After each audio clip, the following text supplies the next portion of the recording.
bandhig dhaqameedkan oo ahaa mid ay soo qaban qaabiyeen dhalinyaro Soomaaliyeed looguna magac daray Muqdisho 2030ka isla markaana socday muddo 4 sitimaan ayaa waxa lagu qabtay magaalada tan London ee wadankan Ingiriiska waxa ka soo qayb galay bandhig dhaqameedkan qaybaha kala duwan ee bulshada macallimiin farshaxan siyaasiyiin aqoon-yahano dhalinyaro iyo dad badan oo ajaanib ah Cabdiraxmaan Khalid Macow oo kamid ah dhalinyaradii wax ka soo qaban qaabisay bandhig dhaqameedkan ayaa inooga warbixiyay qaabkii iyo sidii ku soo gabagaboobay barnaamijkan magacayga waa Cabdiraxmaan Khalid Macow waxaan ku noolahay London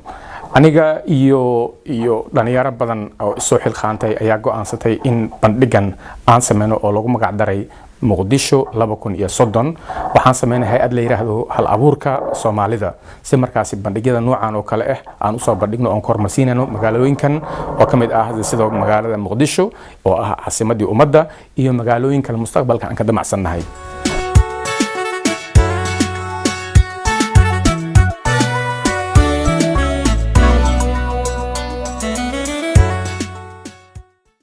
anagoo ah dhalinyaro qurba joog ah oo muddo badan ku nooleen wadamadan dibadda muddo dheer kadib waxaan isxil saarnay in aan sidii aan kusoo bandhigi lahayn meeshii aan ka imaanay magaalooyinka aan ka imaanay gaar ahaan wadanka aan ka soo jeedno kadib waxaan aragnay in baahi weyn ay jirto wadankan oo dad badan u baahan inay fahmaan dadka Soomaaliyeed yihiin magaalooyinka Soomaali waa magaalooyin sidoo kale ah intaasoo dhan markaan aragnay kadib isla markii haddana waxaan aragnay dad badan oo ajaanib ah wadankan ama gaar ahaan dadka wadankan u dhashay xitaa Soomaalida badan waxay ku eedeeyaan Soomaalida inay yihiin dad iyaga kaliya isku kooban aan dadka kala dhexgelin bulshada kale badan bulshada kale ee wadankan Ingiriiska ku nool ka madax bannaan intaasoo dhibaato iyo habasho markaan aragnay waxaan garaysanay in aan sameeyno bandhig farshaxaneed bandhig dhaqameed bandhig ujeedada badan laga leeyahay si markaasi aan u tusno dadka aan nahay dadkan ay wadankan ay arkaan isla markaasna aan tusno dadkan kale ajaanibka wadankan Ingiriiska ku nool ay arkaan si markaasi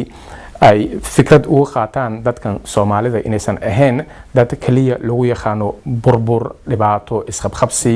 iyo wax alla wixii foolxun markaasi fikradii oo dhan oo dadkan ay ka qabeen waxaan rabnay aan go'aansanay inaan wax ka bedelno ama wax kale ku sameeyno kadib markaasi bandhigan ayaan sameeynay oo ilaa iyo muddo socday 4 asbuuc hadda mar dhow soo gabagaboobay ujeedada waxay in intaan ka badan laakiin kun talaabo koobay ka bilaabataa waxaan garaysanay in intan maanta aan ka bilowno maadaama wax sidaan oo kale oo wadankan lagu soo bandhigay dadkan waxay sheegeen in weligood arkin marka waa bilow marka mustaqbalka waxaan jecelnahay in arin meesha aan maanta gaarnay inaan ka sii dheereeno oo talaabo badan aan sii qaadno anagoo markaasna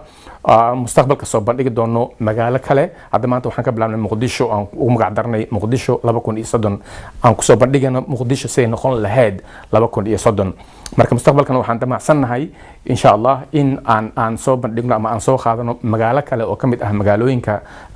Soomaaliya si markaas magaaladaas dana aan u horumarsiino dadka meesha ka soo jeeda iyo dadka Soomaalida inay arkaan in hadaf ama hami ay mustaqbalka yeelan karaan iyagoo raba ama damacsan inay magaaladaasi isla markaasna wadankeena Soomaaliya aan ku horumarin karno labadaba